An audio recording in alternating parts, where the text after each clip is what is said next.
തിരിയിട്ടു കൊളുത്തിയ ആയിരം വിളക്കുകൾ എരിയും നമ്പര നടയിൽ തിരിയിട്ടു കൊളുത്തിയ ആയിരം വിളക്കുകൾ എരിയും നമ്പര നടയിൽ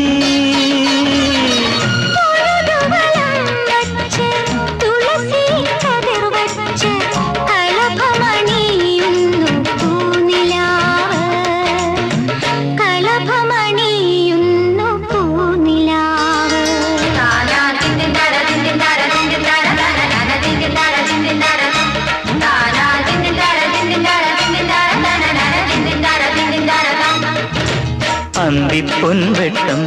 കടലിൽ മെല്ലെ താഴുമ്പോൾ